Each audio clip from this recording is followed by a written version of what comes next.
Hello kids, it's Mr. Agee. I'm going to guide you quickly through your math lesson for today, Thursday, May 14th. It looks like you've got 4 different problems for today. If you can see, we're on day 5 of week 1 in the May-June packet. The first problem they give you is they give you this scenario where a teacher asks some kids to clean out their desks, and she finds that they have lots and lots of pencils in their desk. And so there's this little data table here that gives you an idea of the number of pencils found in each of the students' desks, or how many times the number 1 comes up as the students find their pencils. So when you read this, the number of pencils found is here, and the number of students who found that many pencils is on the right. So for example, 2 students found 1 pencil in their desk. 7 students found 2 pencils in their desk. And the job that the problem asks you to do is to turn the data set given in the data table into a line plot. And so I've set up a little scenario here. I was thinking of the coronavirus lockdown and how much I miss meeting with my family. We get together a lot, and so I came up with this scenario where the Agee family is getting together, and there are a bunch of cookies out, and we like to eat cookies. So I made this little data table. There are 17 members in my family on my mom and dad's side, and when we get together, it's usually some kind of feast that's happening. So over here, I've got the number of cookies eaten, and over here, I've got how many of my family members ate that many cookies. So when you make a line plot, basically what you're going to be doing is find the data point on the line for the number of cookies, and you put X's above that hash mark to represent how many people ate that number of cookies. So I'll show you. I'm going to switch colors here. We've got 0 cookies eaten by 1 family member. Okay, so 1 cookie was eaten by 4 family members. 1, 2, 3, 4.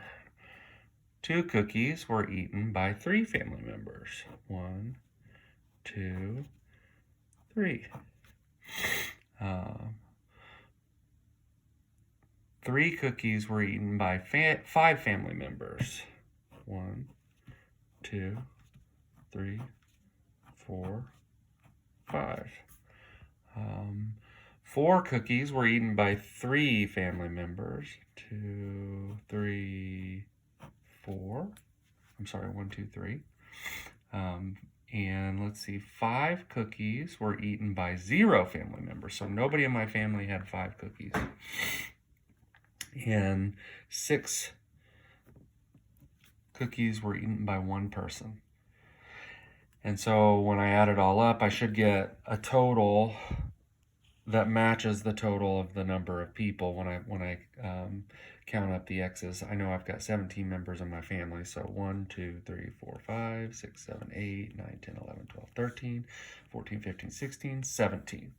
And pretty soon I'll have 18 because my youngest sister is pregnant with her 2nd child. So we'll be 18 strong come this time next year. So I hope that helps you understand what to do on the line plot. Looking down at the next problem, we've got a story problem, and it's pretty straightforward. You got to figure out which operation you're going to use: add, subtract, multiply, divide, based on the language that they give you, and show an equation and an answer. They don't give you a lot of space, but there's enough space there for an equation and a solution. Next, we have combinations of 1,000. So each one of these problems, it gives you an addend plus a missing addend equals 1,000. So I'm going to suggest two basic strategies you could use. If you want to use mental math, you could count up or down. If you count up, you start at the low number, or you start at the add-in that they give you, and you stop at 1,000, but you got to keep track of how much you count. So for example, I'm going to skip count by hundreds first and then tens to get me to 1,000 once I get up to 900. So I'll start at 230 in this example, and I'll count up 230 is 330, that's 100, 430, 530, 630, 730, 830, 930, so I need 700s. 930, so I'll go ahead and mark my 700s.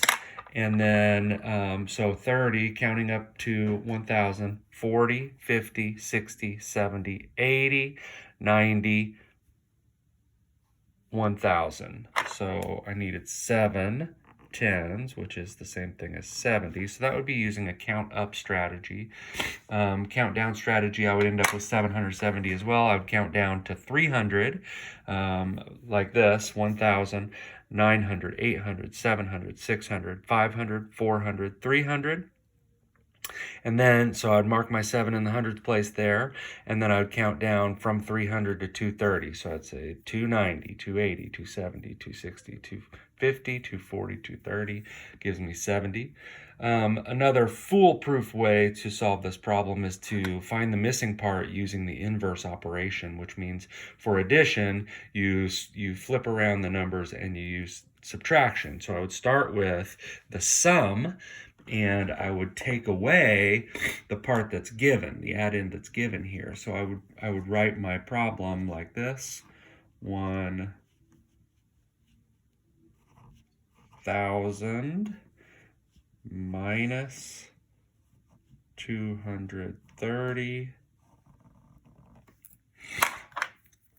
and 0 minus, I start in the ones. 0 minus 0 is, everybody says 0.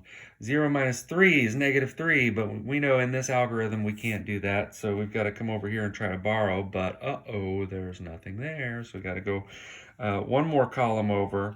This ends up with being 0 thousands, and we're going to take that 1,000 and turn it into 10 hundreds, and now we have something to borrow from. We'll take one of those hundreds and turn it into 10 tens. Looks like that.